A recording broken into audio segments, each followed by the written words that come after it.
Welcome student, this is Fawad Hussain and today our topic is crossing over from chapter 22 Inheritance. In this chapter we will study definition, advantage and experiment of T.H. Morgan on crossing over. First we are going to discuss definition, that what is crossing over. Crossing over is exchange of chromosomal segments between non-sister chromatids of homologous chromosome. Homologous chromosome का जब part exchange हो जाए, chromosomal part exchange हो जाए, तो उसको हम क्या कहते हैं? उसको हम कहते हैं क्रॉसिंग ओवर कहते हैं। ठीक कि और ये होता कब है? ये होता है during meiosis first. Meiosis first का जो प्रोफेज होता है उसमें क्रॉसिंग ओवर होता है। ठीक, इस डायग्राम में देखिए जरा, यहां पर क्रोमोसोम दिए हुए हैं। ठीक, 2 क्रोमोसोम है एंड 2 क्रोमोसोम के 4 क्रोमेटिड्स। ठीक, यहां पर ये भी क्रोमोसोम और ये भी क्रोमोसोम है। अब इसको होमोलोगस क्रोमोसोम कहते हैं। क्यों होमोलोगस क्रोमोसोम है? कि लेट्स सपोज ये क्रोमोसोम है, हमारे पास क्या है? क्रोमोसोम नंबर 1 है, तो ये उसी क्रोमोसोम का लेट्स सपोज ये 1 डैश है या 1 प्राइम है, मतलब कि उसी क्रोमोसोम का दूसरा पेयर है और इस पेयर को हम क्या कहते हैं? होमोलोगस क्रोमोसोम कहते हैं। जब मियोसिस के प्रोसेस से ये गुजरता है तो ये क्रोमोसोम में एक प्रोसेस होता है जिसको हम क्या कहते हैं? क्रॉसिंग ओवर कहते हैं। अब इस क्रोमोसोम का जो ब्लैक कलर में शो हुआ है, इसके ऊपर जीन्स है। ये जो कलर में ये जीन है, ये भी ठीक, इस तरह C and D, A B C D, ये 4 जीन इसके ऊपर भी है, लेकिन मैंने कैपिटल से लिखा है, तो मीन दैट कि ये डोमिनेंट जीन है। सेम इस ब्लू कलर का जो क्रोमोसोम बनाया हुआ है, इस पर भी 4 जीन है, 1 2 3 and 4। इसको रिप्रेजेंट किया गया है small a, small b, small c and small d से। मीन दैट कि इस पर रिसेसिव जीन्स मौजूद है या उसके अलील्स मौजूद है, dominant and recessive. Previous lecture में हमने पढ़ा था कि कॉम्बिनेशन और group of gene present on the same chromosome known as linkage group. इस पर जो A B C D है, तो ये हमारे पास एक लिंकेज ग्रुप है जो क्रोमोसोम नंबर 1 के ऊपर प्रेजेंट है। ये एक लिंकेज ग्रुप है जो प्रेजेंट है क्रोमोसोम नंबर 1 डैश पर प्रेजेंट है। अब यहां पर ये जो ब्लैक 2 क्रोमेटिड्स हैं, इसको हम क्या कहते हैं? इसको हम कहते हैं सिस्टर क्रोमेटिड कहते हैं। ठीक, मतलब क्या कि क्रोमेटिड्स ऑफ सेम क्रोमोसोम। ठीक, सेम क्रोमोसोम के क्रोमेटिड को हम क्या कहते हैं? सिस्टर क्रोमेटिड कहते हैं। लेट्स सपोज देखो, यहां पर ये एक सेंट्रोमेयर बना रहा हूं, तो ये कितने क्रोमोसोम है? यहां पर सिंगल क्रोमोसोम है एंड सिंगल क्रोमेटिड है। यहां पर मैं बना रहा हूं सिंगल सेंट्रोमेयर। यहां पर कितने क्रोमोसोम है? क्रोमोसोम सिंगल है लेकिन क्रोमेटिड कितने हैं? 2 है, 1 2। ठीक, 2 क्रोमेटिड है। यहां पर मैं इस तरह बना रहा हूं, यहां पर क्रोमोसोम कितने हैं? क्रोमोसोम 2 है लेकिन क्रोमेटिड कितने हैं? 1 2 3 4 क्रोमेटिड है। आपने क्रोमोसोम को किस तरह पहचानना है? आपने इस सेंट्रोमेयर को देखना है, सेंट्रल पोजीशन को देखना है। इसमें सेंट्रल पोजीशन 1 है तो मीन 1 क्रोमोसोम, यहां पर सेंट्रोमेयर 1 है तो मीन ये भी 1 क्रोमोसोम है, लेकिन क्रोमेटिड कितने हैं? 2 है। यहां पर क्या है? एक सेंट्रोमेयर यहां पर है, एक सेंट्रोमेयर यहां पर है, तो क्रोमोसोम कितने हुए? 2 chromosome. But how many chromatid? Chromatid 1 2 3 and 4 chromatid. ठीक, यहां पर एक और एग्जांपल मैं दे दूं कि लेट्स सपोज हमारे पास इस तरह का एक सिंगल सेंट्रोमेयर है, एक क्रोमेटिड ये हुआ और एक ये हुआ, तो यहां पर हमारे पास क्रोमोसोम कितने हैं? क्रोमोसोम हमारे पास 1 है। क्यों? क्योंकि हैविंग 1 सेंट्रोमेयर बट क्रोमेटिड कितने हैं, 1 2 3। ठीक, तो ये तो कंसेप्ट था क्रोमेटिड एंड क्रोमोसोम का। यहाँ पर हमारे पास जो रेड है में बताया गया है सिस्टर क्रोमेटिड है, यहाँ पर एक ब्लैक एंड वन ब्लू, इन दोनों को हम क्या कहते हैं, नॉन सिस्टर क्रोमेटिड कहते हैं। मतलब कि क्रोमेटिड आप होमोलोगस पेयर, ये one chromosome one dash chromosome, इन दोनों का जो क्रोमेटिड है इसको हम क्या कहते हैं, नॉन सिस्टर क्रोमेटिड कहते हैं। क्रोमोसोम क्रॉसिंग ओवर के प्रोसेस में ये होगा कि chromosome number 1 and chromosome number 1 dash, इसका एक पार्ट एक्सचेंज हो जाएगा क्रॉसिंग ओवर में, कि यहाँ पर इसका ये पार्ट जो ब्लू है वो शिफ्ट होकर यहाँ पर लग जाएगा, और जो ब्लैक पार्ट है वो शिफ्ट होकर क्रोमोसोम नंबर 1 डैश पर लग जाएगा। तो इस प्रोसेस को हम क्या कहते हैं, क्रॉसिंग ओवर। ये प्रोसेस हम डिटेल में नहीं पढ़ रहे कि क्रॉसिंग ओवर क्या होता है और प्रोसेस किस तरह होता है, क्योंकि ये मियोसिस का एक टॉपिक है, हमने जस्ट यहाँ पर रिकम्बिनेशन को पढ़ना है। टीएच मॉर्गन ने जो काम किया था हमने वो काम पढ़ना है, लेकिन यहाँ पर सिर्फ जो basic concept of crossing over है वो समझे, बाकी डिटेल में हम नहीं जा रहे कि क्रॉसिंग ओवर बेसिक कैसे होते हैं, कौन कौन से स्टेप्स इसमें इन्वॉल्व है, वो हमने इस लेक्चर में नहीं पढ़ना। ठीक, तो यहाँ पर सिंपल बस ये डिफिनीशन याद रखें कि एक्सचेंज ऑफ पार्ट, कि ब्लैक का एक पार्ट वो एक्सचेंज हो गया, किसके साथ एक्सचेंज हो गया, ब्लू के साथ एक्सचेंज हो गया, तो इसको हम कहते हैं क्रॉसिंग ओवर। क्रॉसिंग ओवर के नतीजे में क्या बनता है, इसके रिजल्ट में बनता है वेरिएंट्स बनते हैं, डिफरेंट वेराइटीज बनते हैं। ठीक, अब जेनेटिक कॉम्बिनेशन देखिए जीन्स का, ए बी सी जो पेरेंटल है, डी दूसरा लग गया पार्ट, इस वाले को देखिए स्मॉल ए स्मॉल बी का पार्ट, स्मॉल सी, लेकिन ये वाला कौन सा लगा, डी। तो इसकी वजह से क्या होता है, इसकी वजह से डिफरेंट कॉम्बिनेशन आता है। सेकंड पर हम पढ़ते हैं कि एडवांटेज क्या है क्रॉसिंग ओवर के। तो क्रॉसिंग ओवर के मेन एडवांटेज ये है कि प्रोड्यूस करता है जेनेटिक वेरिएशन, प्रोड्यूस करता है चेंज, प्रोड्यूस करता है।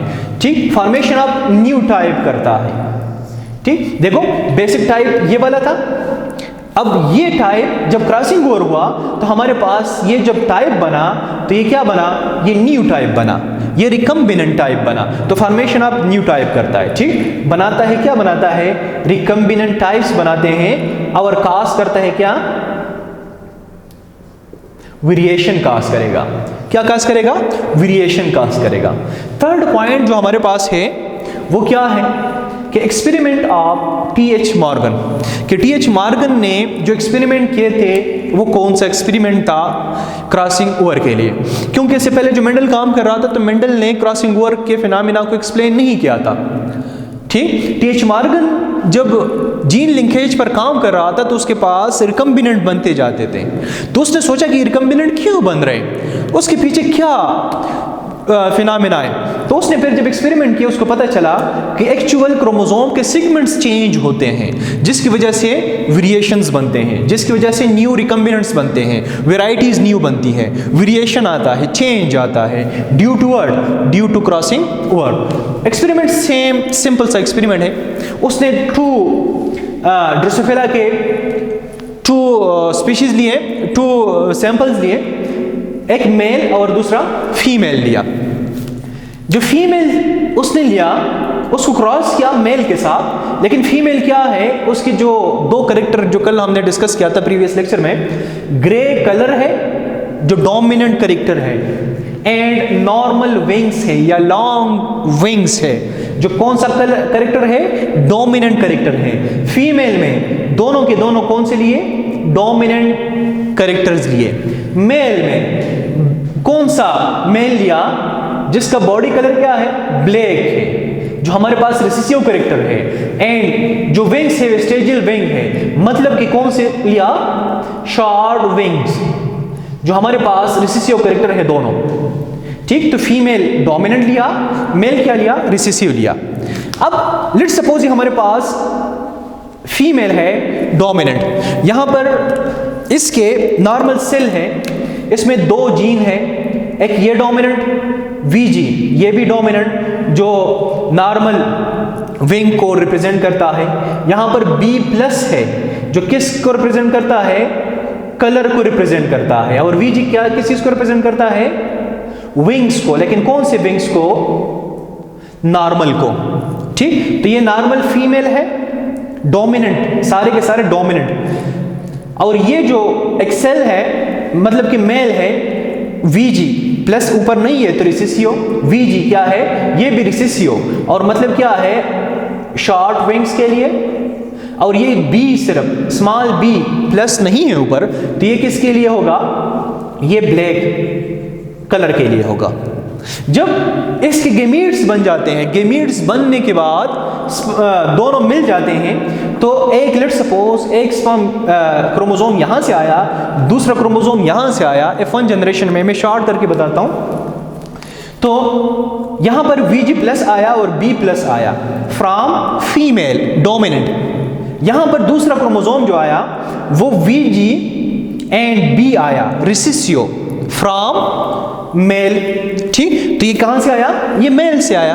अब ये कंप्लीट एक सेल में लेट्स सपोज कंसीडर करो कंप्लीट सेल है जिसमें दो क्रोमोसोम प्रेजेंट है। ठीक, एक फीमेल से आया है, दूसरा मेल से आया हुआ है। क्या उसने कॉम्बिनेशन बनाया है F1 जनरेशन में। तो F1 जनरेशन में जितने भी बने वो सारे के सारे क्या थे, वो सारे के सारे थे ग्रे कलर था, एंड विंग्स किस तरह थे, विंग्स होंगे लॉन्ग। क्यों, क्योंकि ये डोमिनेंट है और डोमिनेंट खुद को रिप्रेजेंट करेगा, तो सारे के सारे ग्रे कलर एंड विंग्स आए। इसके जो गेमीट्स बन गए नेक्स्ट जनरेशन में, ठीक, गेमीट्स बन गए, लेट्स सपोज ये गेमीट्स है, लेकिन गेमीट्स जब बनते हैं तो कौन से प्रोसेस से गुजरता है, मियासिस के प्रोसेस से गुजरेगा। और मियासिस के प्रोसेस से जब गुजरा तो वहां पर एक प्रोसेस हुआ, उस प्रोसेस को हम क्या कहते हैं, क्रॉसिंग ओवर हुआ। गेमीट्स फॉर्मेशन जब हो रहा था तो गेमीट फॉर्मेशन में एक प्रोसेस हुआ क्रॉसिंग ओवर। क्रॉसिंग ओवर के रिजल्ट में इस तरह की क्रोमोसोम हमारे पास बन गए कि VG ये वाला, लेकिन नीचे के जो रीजन है, नीचे का जो जीन है वो क्या हुआ, वो एक्सचेंज हुआ। वो क्या हुआ, एक्सचेंज हुआ, इसके साथ एक्सचेंज हुआ।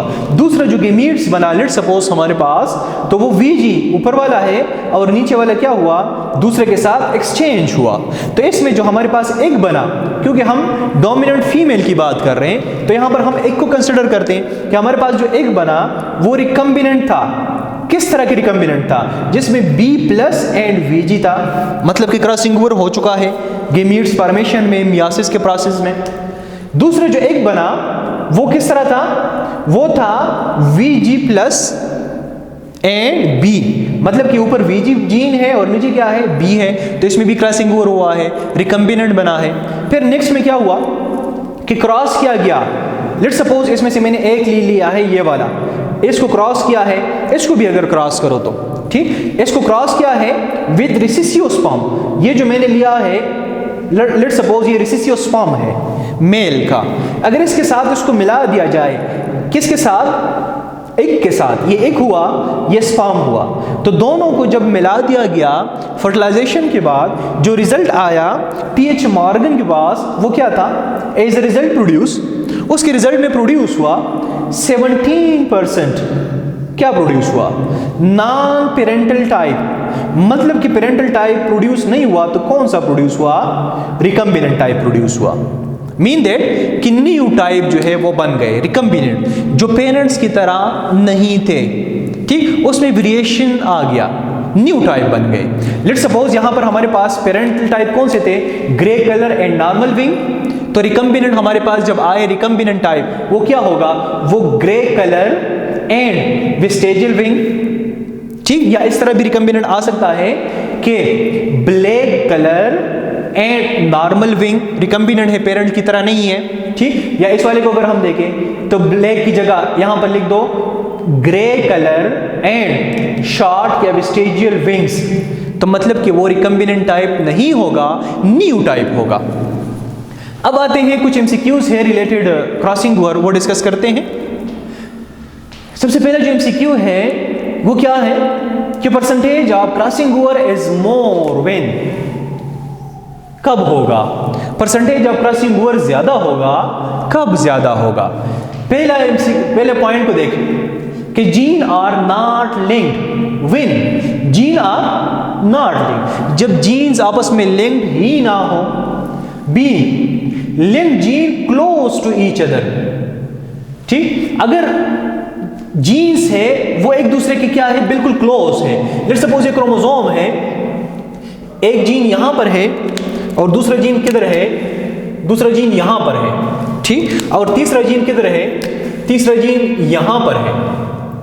तो अब दूसरे कहते हैं कि link gene close to each other. ये दो जो जीन है कहते हैं कि इसमें क्रॉसिंग ओवर का चांसेस ज्यादा है, ठीक। थर्ड में कहता है कि link gene located far apart from each other, मतलब कि ये रेड और ब्लू में ज्यादा फ्रीक्वेंसी ऑफ क्रॉसिंग ओवर है या ब्लैक एंड रेड में ज्यादा फ्रीक्वेंसी ऑफ क्रॉसिंग ओवर है।